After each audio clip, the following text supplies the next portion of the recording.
12, falta 12. Bom dia, irmãos. Vamos abrir nossa Bíblia no capítulo 5 de Provérbios. Vamos ler ele todo, apesar de não conseguirmos falar sobre tudo. Filho meu, atende a minha sabedoria e a minha inteligência, inclina o teu ouvido, para que guardes os meus conselhos e os teus lábios observem o conhecimento. Porque os lábios da mulher estranha destilam favos de mel, e o seu paladar é mais suave do que o azeite. Mas o seu fim é amargoso como a absinto, agudo como a espada de dois gumes. Os seus pés descem para a morte, e os seus passos estão impregnados do inferno. Para que não ponderes os caminhos da vida, as suas andanças são errantes, jamais os conhecerás. Agora, pois, filhos, dai-me ouvidos, e não vos desviareis das palavras da minha boca. Desvieis das palavras da minha boca. Longe dela seja o teu caminho, e não te chegues à porta da tua casa, para que não des a outrem a tua honra, e não entregues a cruéis os teus anos de vida, para que não farte a estranhos o teu esforço, e todo o fruto do teu trabalho vá para a casa alheia, e no fim venhas a gemer no consumir-te a sua carne e o seu corpo. Então digas: como odiei a correção, e no meu coração desprezou a repreensão. E não escutei a voz do que me ensinava, nem aos meus mestres inclinei o meu ouvido. No meio da congregação e da assembleia foi que eu me achei em quase todo o mal. Bebe a água da tua fonte e das correntes do teu poço. Derramar-se-iam as tuas fontes por fora, e pelas ruas os ribeiros das águas. Sejam para ti só, e não para os estranhos contigo. Seja bendito o teu manancial, e alegra-te com a mulher da tua mocidade, como a serva amorosa e gazela graciosa, e os seus seios te saciem o tempo todo, e pelo seu amor sejas atraído perpetuamente. E porque, filho meu, te deixarias atrair por outra mulher, e te abraçarias ao peito de uma estranha? Eis que os caminhos do homem estão perante os olhos do Senhor, e ele pesa todas as suas veredas. Quanto ao ímpio, as suas iniquidades o prenderão, e com as cordas do seu pecado será detido. Ele morrerá porque desavisadamente andou, e pelo excesso da sua loucura se perderá.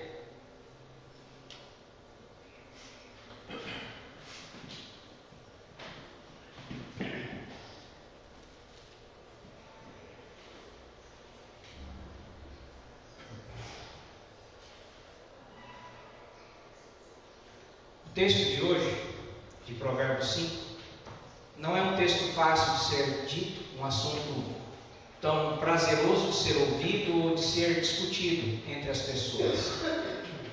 Nós sempre achamos que temos razão sobre o que falamos, ou tentamos justificar o ocorrido na vida de cada um dos que estão próximos a nós, daqueles que nos são conhecidos, ou mesmo daqueles que são desconhecidos.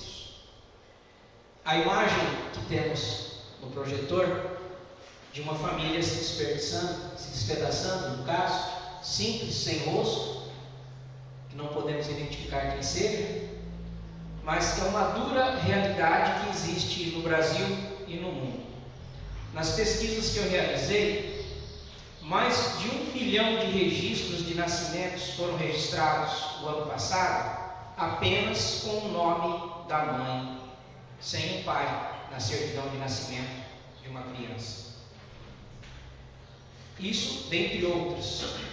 O número de divórcios tem crescido a cada ano, embora muitos pesquisadores gostem de mostrar só que o número de casamentos tenha crescido. Quando se comparam as duas pesquisas, os dois registros, é maior o número de divórcios que o número de casamentos. No Brasil, só em 2014, 8% havia tido uma queda do divórcio, para depois ter um aumento de mais de 30% no ano de 2016. Hoje, a maioria dos casamentos dura no máximo 8 anos.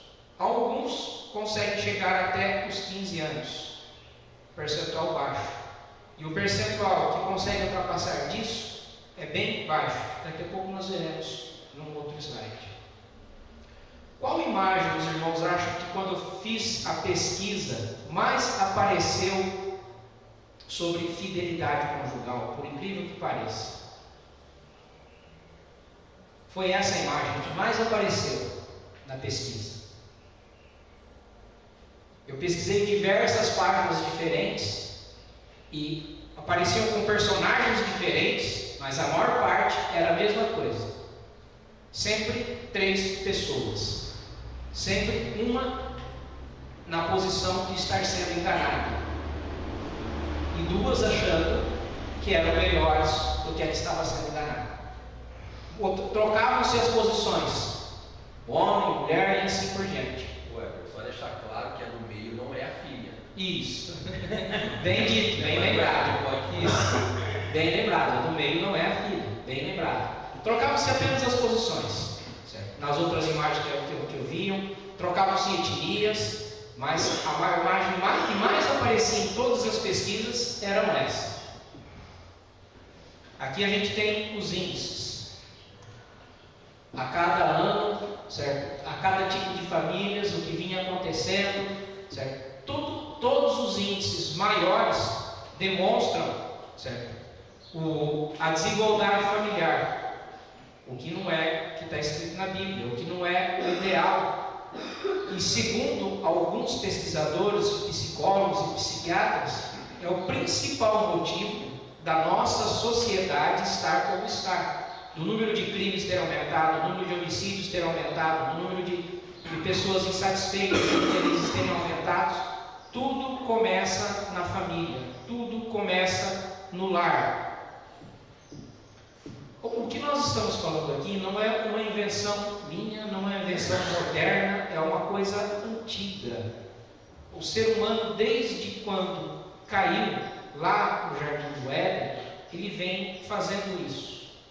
Muitos costumam dizer que hoje é diferente do que era no passado, que o grau de depravação aumentou. Eu entendo, posso até estar enganado, mas do que eu já pesquisei, o que mudou simplesmente é que hoje é mais divulgado do que era no passado. A lascívia humana é a mesma que era no passado e era que hoje. Uma vez já foi dito aqui nesse púlpito, já foi dito na internet, muitas vezes, que algumas cidades, alguns países no futuro, teriam que pedir desculpa a Sodoma e Gomorra, pelo relato que tem na Bíblia de como a cidade era e como hoje se comporta. Quantas vezes, ainda essa semana, conversando com a Angélica, a gente estava falando isso aí, se fala, falando da depravação que existe hoje, então eu falei assim, cara, mas lembre-se das histórias que nós conhecemos de famílias, como que eles se comunicavam, como que eles procediam para traírem uns aos outros, os contos que se contam em determinadas famílias. Pensando dessa forma, não era diferente do que é hoje. Eles só tinham um pouco mais de dificuldade em alguns casos para se comunicarem, porque hoje não tem mais, com o advento da internet, da tecnologia, telefone e tudo mais. Aqui continuam as pesquisas. Quanto tempo dura o casamento no país? Lá em 2001, em 2006 e 2011, cada cor. Pode-se ver que a cor vermelho, vinho, cada um enxerga de um jeito, eu não consigo falar qual cor que é, certo? É a última cor lá de 2011. Ela está maior em quase todos os índices. E infelizmente, ali, casamentos com 40 anos ou mais, que nós conhecemos poucos que possuem, em 2011 eram 2,7%, em 2006 era 3,6%, e uma vez mais diminuiu em 2011 apenas 2,6%. Com menos de um ano, certo? Em 2011, 1,8%. Lá atrás, nos outros índices, em 2001 não existia nem estatística, em 2006 também não existia estatística, em 2011 já chegou a 1,8%. Ah, mas é pouquinho. Não, não é pouquinho. Quando eu me formei como advogado, eu acreditava que por ter escritório de contabilidade, eu teria um monte de ações trabalhistas. Eu tenho mais ações de casos de família. De 4 ou 5 ações que eu tenho, 3 são família. O que diremos hoje aqui, vamos tentar ao máximo falar simplesmente o que a Bíblia fala. Infelizmente, muitas vezes colocamos a nossa opinião em cima, que não é o correto. Mas temos que nos ater principalmente ao texto bíblico. O que Deus diz sobre o divórcio. É isso que devemos pensar. As estatísticas de divórcio são assustadoras. Elas refletem a falta de respeito na sociedade moderna pela vontade de Deus. A prevalência do divórcio entre pessoas chamadas por Deus é ainda mais alarmante. Lembramos-nos tristemente que muitos que dizem servir a Deus não odeiam o que Ele ardentemente detesta. Eu não sabia, sempre, como o Ricardo ainda disse, cada vez que nós lemos a Bíblia, contrariando o que muitos dizem que a gente lê uma coisa nova, não. Estava lá no texto, nós só não havíamos visto. O livro de Malaquias, segundo os estudiosos que eu vi, ele é o livro que mais demonstra o que acontece com uma casa com relação ao divórcio, à separação, com os filhos, com a descendência e com toda uma nação por esse motivo. Por causa da infidelidade, tanto quanto a Deus, quanto da infidelidade familiar.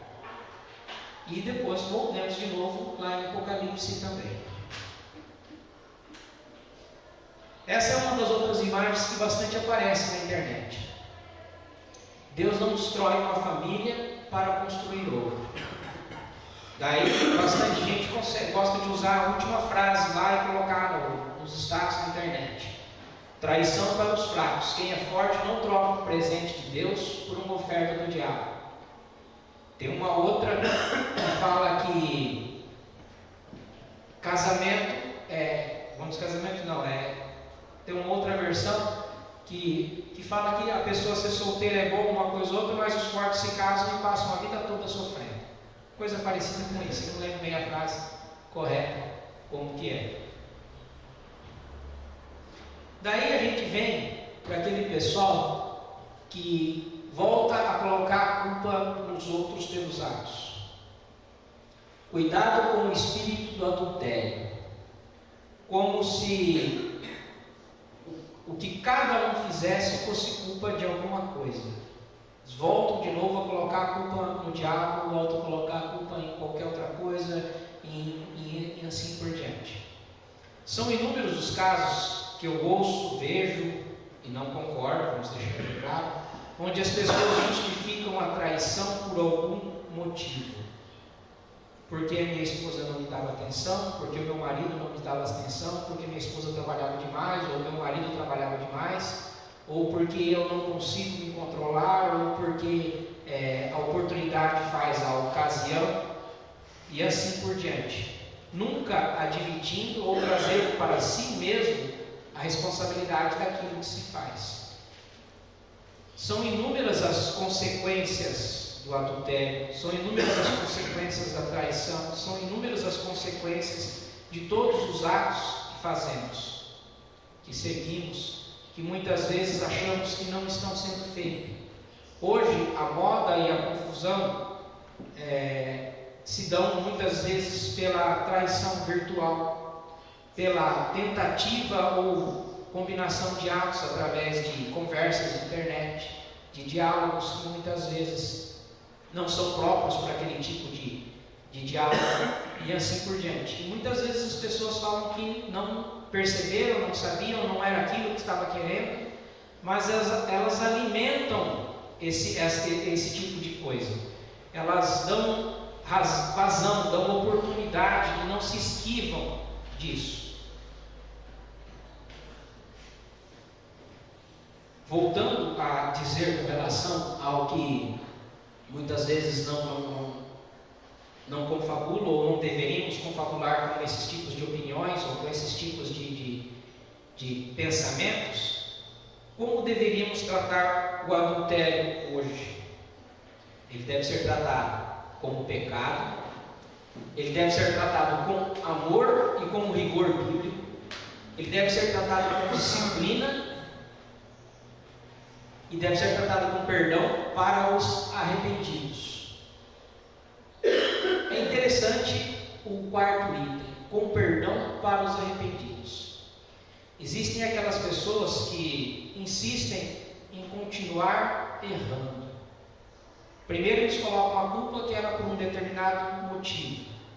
Eu fiz isso porque eu estava num lugar que não devia estar, só que ele continua frequentando aquele lugar. Eu fiz isso porque a minha esposa não me dava atenção porque ela trabalhava demais. A esposa abandona o serviço ou diminui a carga de serviço ou vice-versa, o marido e assim por diante. Só que o cônjuge volta a cometer de novo o mesmo erro, a mesma falha. E daí se justifica por algum outro motivo diferente do que o primeiro que ele falou. E assim se segue. Uns colocam a culpa na bebida, porque dizem que fizeram aquilo porque estavam bêbados. Outros porque estavam drogados. E assim por diante. Continuam a repetir o erro. Salomão tem uma expressão que não devemos jogar pérola aos porcos. Mas então não se deve perdoar? Sim. Só que eu ouvi uma expressão uma vez também, de um pai ensinando o filho com relação aos erros e ao perdão. Então, cada vez que o filho dele errava, ele fazia com que o filho batesse um prego numa tábua e deixava o prego lá. Certa vez, quando já tinham vários pregos pregados na tábua e o filho vinha sempre pedindo perdão, na última vez que o pai havia lhe perdoado, o pai chamou o filho e falou: tire os pregos dessa tábua. E o filho tirou todos os pregos. Agora passe a mão na tábua. O filho passou a mão na tábua. O que você sente? Eu sinto o lugar onde os pregos foram batidos. Pois então, assim são as suas atitudes. Cada vez que você erra, vem, me pede perdão, eu te perdoo. Mas continua aí como eu diria, as consequências dos seus atos. Você foi perdoado, mas ficou marcado. Existe uma marca. Não é mais a madeira lisinha como era. No entanto, ainda existe espaço na madeira embaixo para que novas marcas não sejam feitas. Só que cabe a quem? As marcas vão sozinhas naquela madeira? Os pregos irão lá e serão pregados sozinhos, sem que ninguém faça? Em momento algum ocorreria isso. Então cabe a nós que fazemos isso. Devemos buscar o perdão divino, no nosso caso, o perdão da igreja, o perdão do cônjuge e o perdão da família. Por que o perdão da família? O que é uma família hoje? O que a sociedade entende por família hoje? Marido e mulher. Marido, mulher e os filhos. Então, quando alguém faz alguma coisa que atinge um dos cônjuges, os filhos são atingidos também? Eles sofrem também com isso? Alguns entendem isso, alguns filhos, todos entendem de maneira tranquila, fácil. Hoje, os psicólogos falam que quem mais sofre, no caso, são os filhos.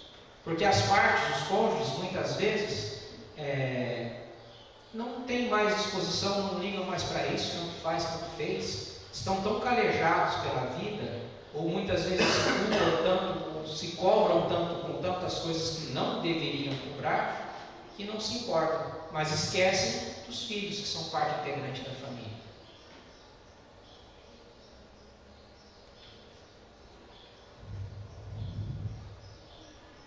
Nós chegamos no ponto que eu queria ter passado nos antes.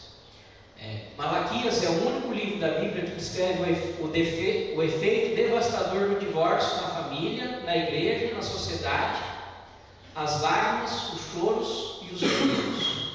Alguém abra lá para nós e leia em Malaquias 2, do versículo 11 ao versículo 13.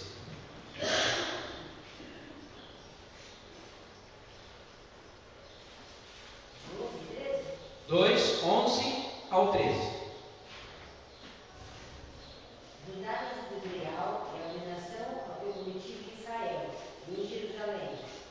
Judá profanou o santuário do Senhor, o qual ele ama, e se casou com a adoradora de deuses estranhos. O Senhor eliminará das tendas de Jacó o homem que fizer tal, seja quem for, e quem apacenta ofertas ao Senhor dos exércitos. Ainda fazeis isto: cobri o altar do Senhor de lágrimas, de choro e de gemidos, de sorte que ele já não olha para a oferta, nem aceita com prazer das nossas mãos.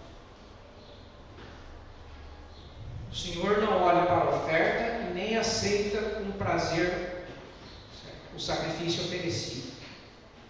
Vamos fazer uma analogia simples e humana para esse tipo de caso.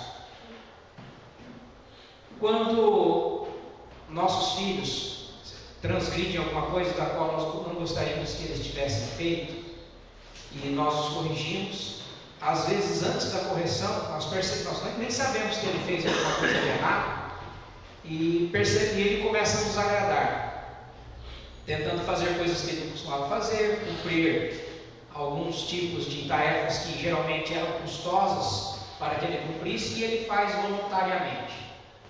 O que passa pela nossa cabeça quando isso acontece? Pelo menos na minha, quando alguns dos meus filhos começam a fazer alguma coisa que eles não fazem normalmente, que eles fizeram alguma coisa errada e vão pedir, certo, perdão ou desculpa, ou para que se ajude a corrigi-lo aquilo que ele fez. Muitas vezes o ser humano é tão, vamos dizer assim, cara de pau, que tanto quanto perante Deus quanto perante os próprios homens, ele nem espera esse tipo de coisa. Ele simplesmente acha que fazendo algo bom ou tentando fazer alguma coisa que na realidade era uma obrigação dele, ele acha que fazendo aquilo ele já está fazendo algo a mais, quando não passava de mera obrigação. Os psicólogos falam hoje que não devemos simplesmente cobrar nossos filhos porque eles tiraram uma nota, ou que devemos elogiar quando eles tiraram uma nota. Eu escutava de tirar um, ou de muitos outros, no decorrer da minha vida, e mesmo de alguns professores, quando eu tirava 9, por que eu não tirei 10? Quando eu tirava 9,5, por que não foi 10? E se tirava 10, porque não era mais do que obrigação. Era mais ou menos assim. Os psicólogos falam que nós não devemos fazer isso. No entanto, por que citar esse tipo de coisa? Por que fazer isso? Porque a fidelidade conjugal é só uma obrigação. Não é só, ela é uma obrigação. E a fidelidade conjugal, ela é uma obrigação não só simplesmente material ou carnal. Nós, a igreja, somos a noiva de Cristo. Quando a Bíblia fala que o nosso corpo é o templo do Espírito Santo. Algumas vezes em orações nós pedimos a Deus que Deus nos dê o Espírito que habitava em José, o Espírito que habitava em Davi, o Espírito que habitou em tantos outros personagens bíblicos, para que possamos fazer igual eles fizeram, para que possamos fazer o que é certo. E esse Espírito habitaria num corpo sujo. A Bíblia fala lá que quando o coração é a fonte de todos os males, dá exemplos de pessoas que foram possuídas e tiveram seus demônios expulsos, mas que não procuraram o alimento certo, a Bíblia, o conhecimento de Deus, e o seu segundo estado fica pior do que o primeiro, porque quando volta traz mais imundícia, mais coisa para o corpo. A Bíblia fala que o casamento não foi criado pelo homem, foi criado por Deus. O Ricardo já falou em inúmeros sermões, já ouvi isso diversas vezes em outros sermões na internet e tudo mais, com relação a número de pessoas que pensam diferentes com relação ao casamento, com relação à poligamia, com relação a tantos outros nomes. Eu coloquei no material que eu distribuí os nomes que eu não sabia que existia um nome para cada tipo de relacionamento conjugal, que eu só entendia monogamia e poligamia. Agora tem um nome para quando é um homem com várias mulheres, tem um nome para quando é várias mulheres com um homem, certo? E eu não sabia nem que existia diferença de um e de outro. Com relação a isso, só entendia tudo como poligamia ou em outros casos. A Bíblia mostra que as pessoas que, por exemplo, a casa de Levi, que era a casa sacerdotal, aqueles que iriam assumir o sacerdócio não poderiam ser casados com mais de uma mulher, o que era permitido na lei hebraica, na lei antiga e ainda é hoje em alguns países do Oriente. Só que aqueles que iriam ter um cargo na igreja, que no caso do templo, não deveriam ter esse tipo de comportamento. E, no entanto, a sociedade não pensa assim. A sociedade acha bonito. Eu vejo em alguns programas de televisão, em alguns anúncios, uma coisa ou outra, das pessoas dando ênfase, principalmente nessas feministas, quando elas vão apresentar o seu currículo, elas apresentam fulano de tal, divorciada, ela fala com grande ênfase naquilo, e assim por diante, faz todo outro enlace, bate, dá uma carga, como se aquilo fosse uma vantagem, fosse algo a ser enaltecido e tudo mais. Muitas vezes também, o Angélica comentando comigo esses dias, que escuta no serviço as pessoas falando, enaltecendo, vamos assim colocar entre aspas, as suas puladas de cerca, falando onde tinham ido no final de semana, como haviam mentido para os seus cônjuges e tudo mais, como se aquilo fosse uma coisa bonita, fácil, legal de se mostrar, virtuosa, algo que enaltecia a qualidade e a esperteza de cada um. Em diversos textos e ilustrações, certo? A gente vê outros exemplos como esse. É preciso ser prudente e evitar o mal. Jesus ensinou os discípulos a ter uma atitude de prudência e sensatez diante das tentações. É bonito o coraçãozinho colocado lá, o que geralmente as pessoas que dizem procurar o amor, procurar a diversão, vem só o coração, não vem a armadilha que está em volta. A gente está acostumado a ver esse tipo de armadilha naqueles desenhos do pica-pau, que o urso prende o pé e assim por diante. Mas aquela armadilha é verdadeira, é uma verdadeira que você fez. Os benefícios da fidelidade conjugal. Cria estabilidade no casamento. Já passaram os dias perturbados, estáveis e inseguros do namoro. Agora vem um relacionamento seguro e duradouro, com um único parceiro. A fidelidade constrói um alicerce sólido, como a base do casamento. Sem esse alicerce, nenhuma família de qualidade será construída. Uma frase bonita, pensamento legal, que infelizmente não é toda a realidade de hoje. Aqui se dá ênfase.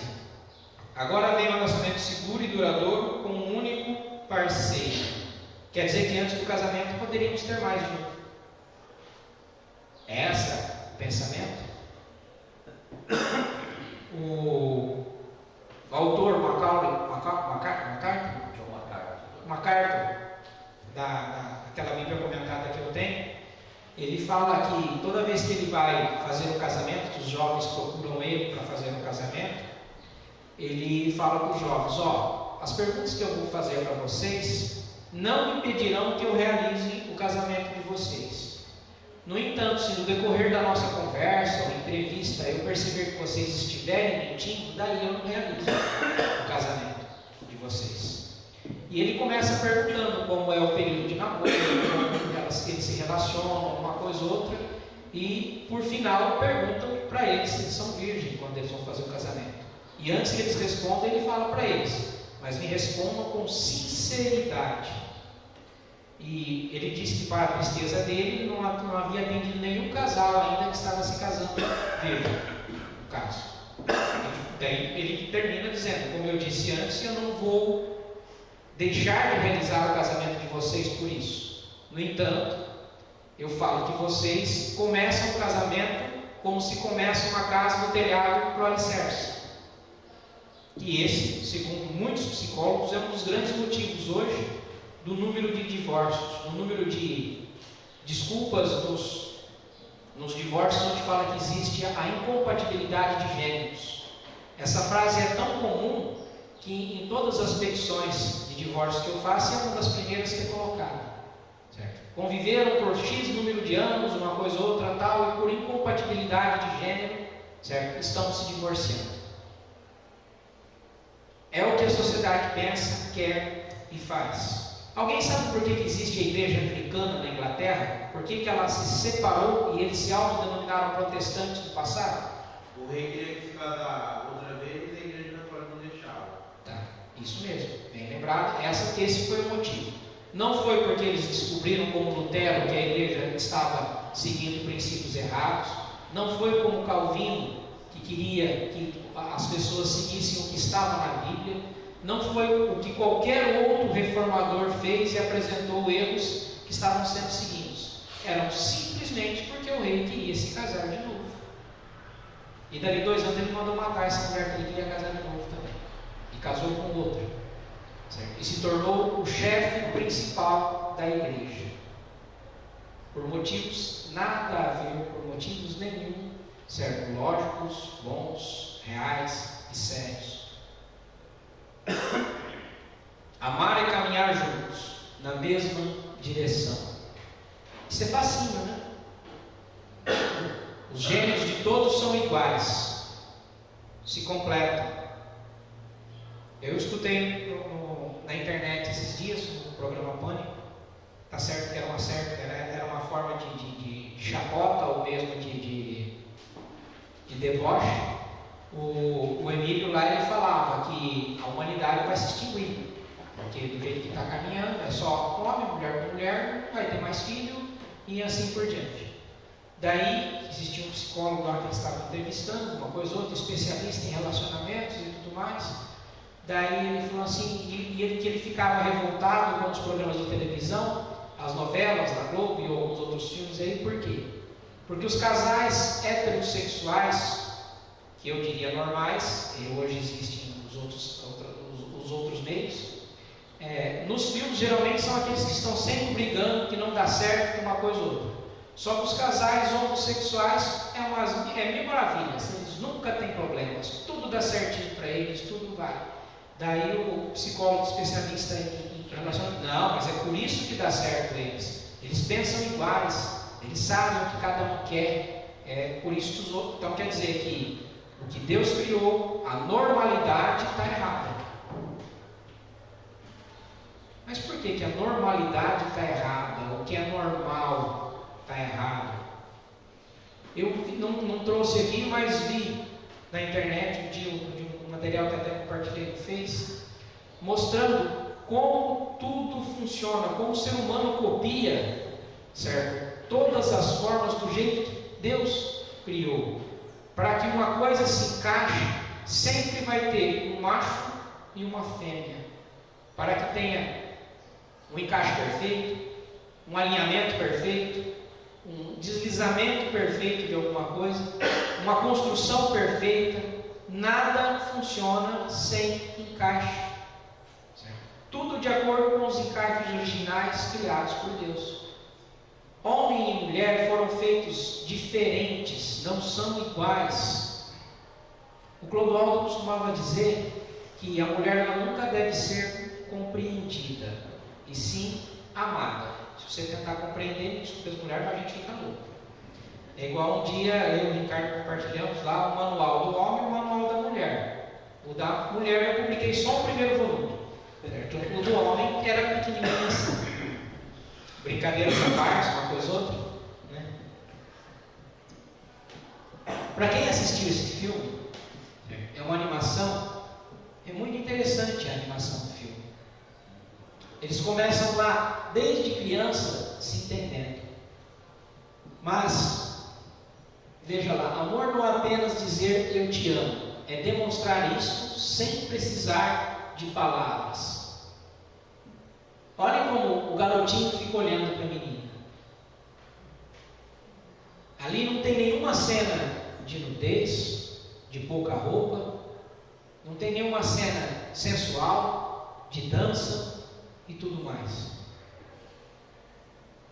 Um olhar simples, sincero, puro, que deveria existir sempre no olho de cada um, no rosto, no semblante, na vida, perpetuamente. Veja os dois lendo um livro, coisa que hoje ninguém mais faz, na maioria das vezes, sentados no lareira, e os dois já velhinhos. Na história deles, eles descobrem em determinado momento que eles não podem ter filhos. O povo israelense, um dos motivos do passado para que se tivesse mais de um casamento era o número de filhos. Então, se por um acaso a mulher fosse estéril, já abria oportunidade para que ele tivesse outra mulher, certo? E assim por diante. E nós vemos exemplos na Bíblia de patriarcas ou pessoas que não tinham filhos, e quando eles tiveram uma segunda mulher para que tivessem filhos, a vida deles foi uma maravilha, eles não tiveram nenhum problema, né? Não tiveram nenhuma desavença, não tiveram nada. Foi tudo fácil na vida deles. Voltando à brincadeira, à analogia, se é difícil conviver com uma pessoa, imagine com 2, 3, 4, 5 e assim por diante. E um dos relatos que eu li fala que Salomão teve 1000 mulheres, mas não conseguiu amar nenhuma porque não cabia no coração dele as 1000 mulheres. O número enorme de mulheres, de companheiros que ele teve, não permitiu que ele amasse uma única sequer. Amar uma pessoa significa querer envelhecer com ela. O que vemos na sociedade de hoje é diferente. Quando um dos dois está envelhecendo, ou um dos dois já não é mais capaz de fazer tudo o que o outro gostaria, ou quer, ou acha que é capaz, geralmente eles se divorciam, eles se abandonam, ou quando não se divorciam, deixam eles separados, excluídos. Tenho visto inúmeros casos assim. E o mais triste é, de alguns casos, que um dos cônjuges, quando o outro está doente, o abandona. Quando ele falece, eles vêm até o meu escritório porque querem a pensão daquele que abandonaram. Mas não quiseram cuidar dele quando ele estava doente. Não quiseram ficar com ele quando ele dava trabalho. Vamos colocar entre aspas, dar trabalho. Os votos de um casamento são simples palavras enfeites que alguém decora e fala lá na frente. Alguns nem conseguem decorar, eles leem o textinho. Fazem os votos lá para dizer que vai ficar bonito lá, grande, uma coisa ou outra, leem um textinho. Mas esquecem da saúde, na doença e assim por diante, na alegria, na tristeza, na riqueza e na pobreza. Nós não estamos aqui para criticar, para dizer uma coisa ou outra, falar que somos os bastiões da virtude, da justiça, dizendo que somos invioláveis e incapazes de cometer isso. Uma vez mais, o mesmo filme ainda, mostrando as etapas da vida de cada um deles, e como foi. Um filme simples de criança, de alguém que ainda tenta ensinar para uma criança o que é uma família. De uma maneira bem lúdica, simples.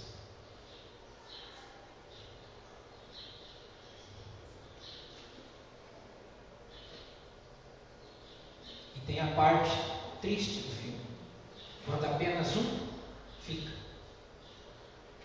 Daí ele usa a frase: para sempre é muito tempo. Hoje temos uma frase que o amor dure, que o amor seja eterno enquanto dure. O que é a eternidade? Por que ele deixaria de durar? Se é amor. A frase que contrabalanceia ou contesta essa, que o amor seja eterno enquanto dure, qual seria?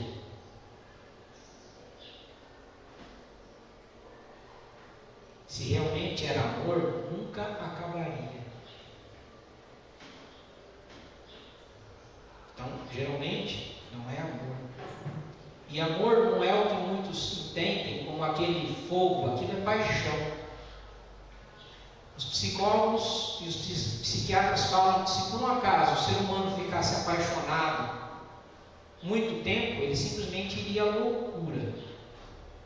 Porque o nosso organismo não conseguiria construir ou manter a produção dessa droga. Sim, a paixão é uma droga, é uma fórmula química dentro do cérebro, dentro do organismo, dentro do corpo humano.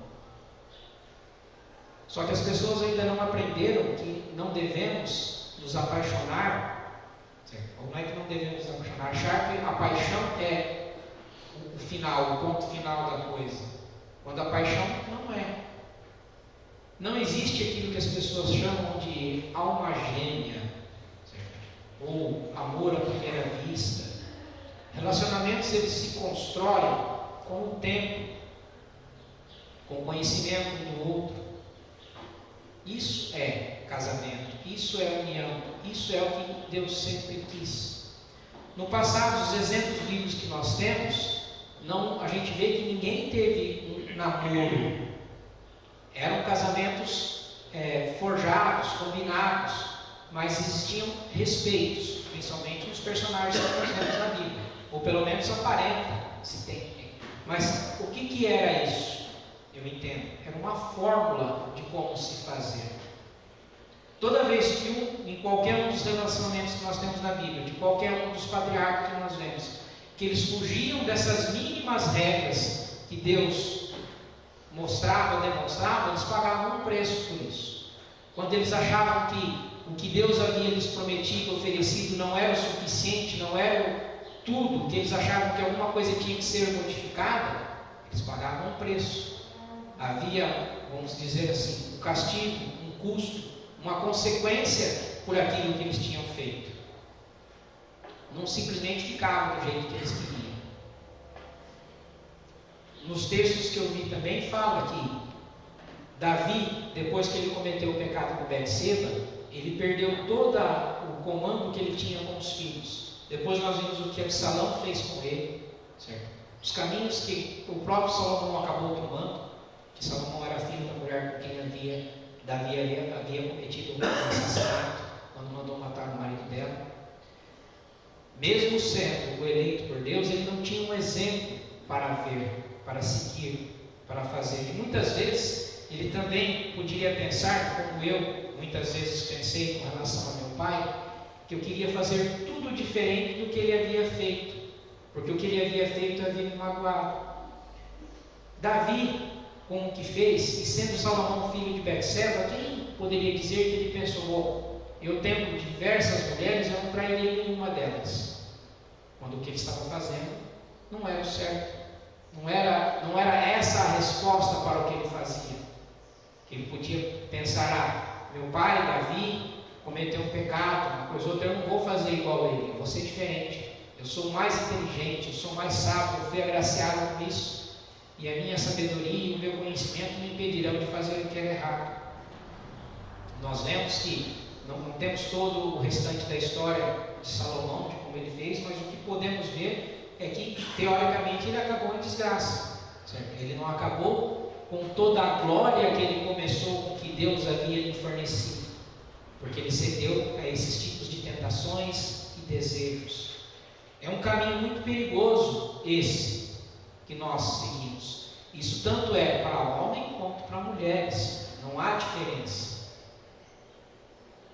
Essa deveria ser a imagem mais vista, mais corriqueira, mais permanente, que é a menor que vemos hoje. Isso deveria de ser o normal da sociedade, e não o que temos hoje na sociedade. Isso deveria partir de nós. Afinal de contas, a igreja, ela é o sal da terra e o luz do mundo, e a luz do mundo. Se nós não pensarmos assim, não tentarmos fazer isso, não instruirmos nossos filhos, nossos netos, para que assim procedam, de maneira alguma faremos o que é certo, e estaremos sempre envergonhando a Deus. Essa é uma das nossas funções. A principal, no caso, é louvar e glorificar a Deus e difundir, compartilhar a palavra e a conversão, a atitude, a transformação no coração de cada um não é responsabilidade nossa. A nossa é o exemplo, é aquilo que faz com que os outros vejam a diferença. Todos nós já ouvimos de alguém falando: olha lá, vocês falam tanto disso, daquilo, mas olha o crentinho fazendo isso, olha o crentinho fazendo aquilo. Não que qualquer pessoa esteja totalmente blindada, como esses pensamentos, o casamento blindado por Deus, uma coisa, outra, esses mortes e assim por diante. Não é disso que estamos falando aqui.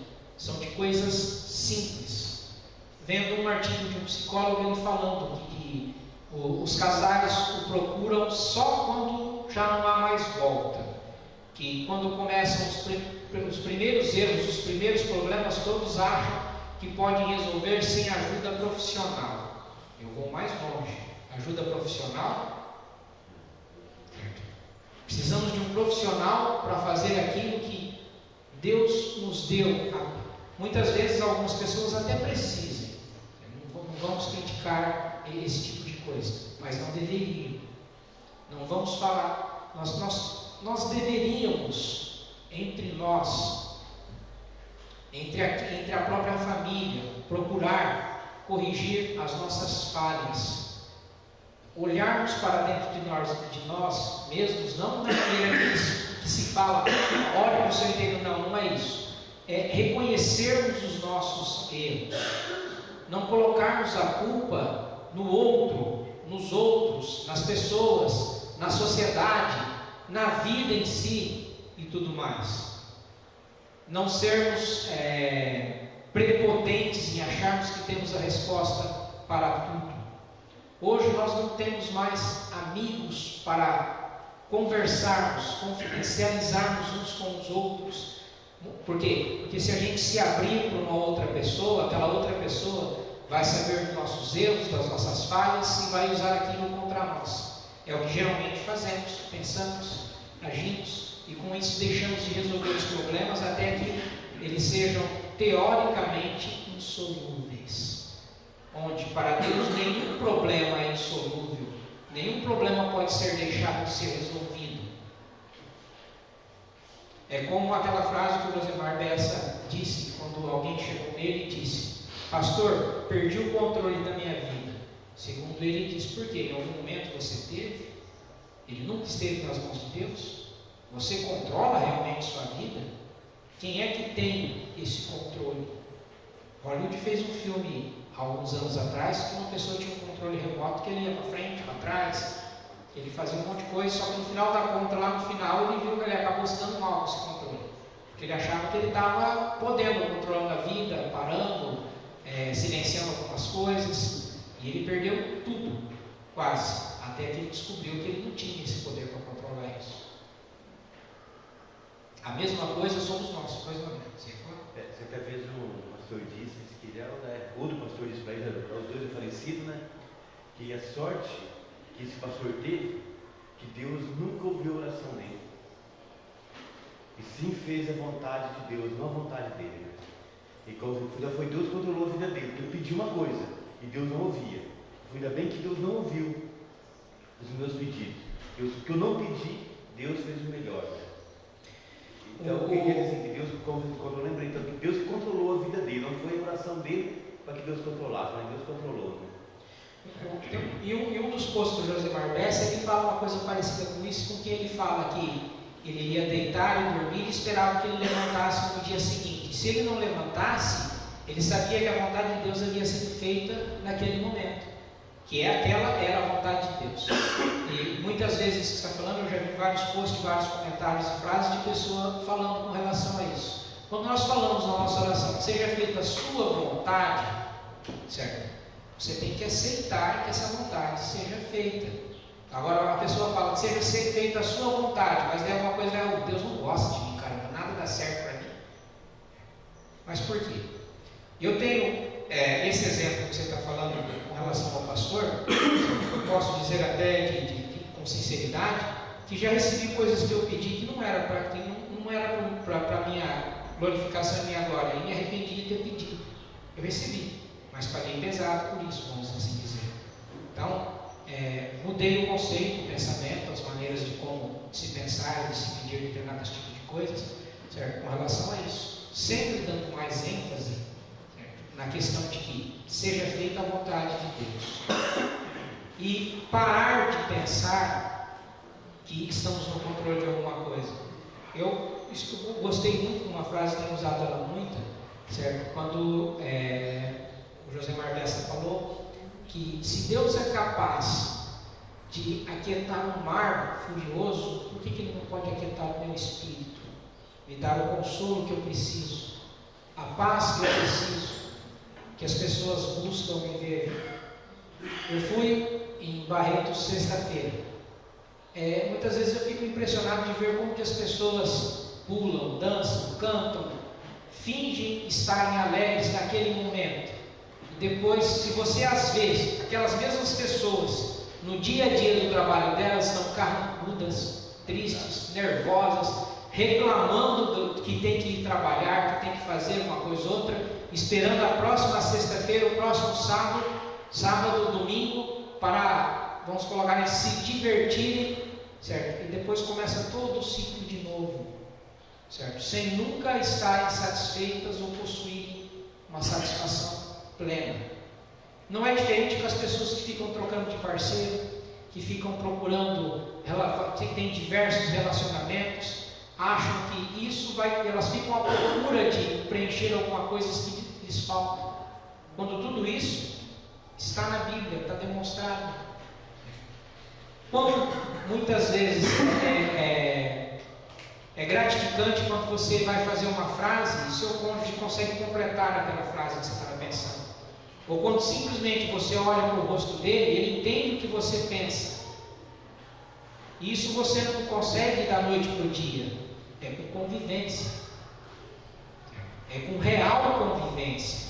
É com entender. E quantas vezes temos o lado ruim disso quando sabemos que o que o nosso cônjuge quer e gosta e fazemos o contrário. Porque simplesmente queremos fazer o contrário. Achamos que já fizemos demais por isso e vou fazer alguma coisa do jeito que eu quero, para mim. Isso vai ser feito para mim.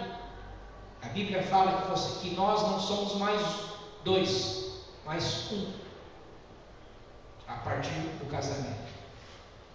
Então, quando nós fazemos alguma coisa, a palavra ênfase, verbo, não sei falar lá de verbo, nós, certo? É único, não é mais eu, é nós. Sempre, não sei se o Jefferson chegou a colocar essa na internet, mas quando alguém vai anunciar uma gravidez, fala assim: não somos nós dois, somos três. Somos três. Ele lembra só nessa hora de contar. Depois, no decorrer da vida dele, ele não lembra mais que são 3, 4, 5. Ele volta a pensar individualmente de novo. Ambos. 1, 2 e assim por diante. São o que o Ricardo costuma dizer, frases de efeito. Só tem um efeito naquela hora. Elas não têm um efeito permanente dentro do coração, dentro da mente, dentro da alma dessas pessoas. Certo? Se a pessoa utilizar aquilo como uma frase de efeito, ou aquilo como alguma coisa que ele realmente acreditava, ela deveria ser permanente nela. E não é.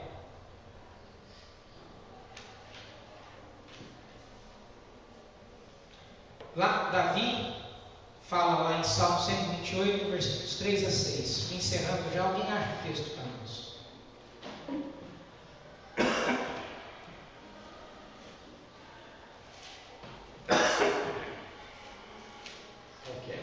Salmo 128, do versículo 3 ao 6.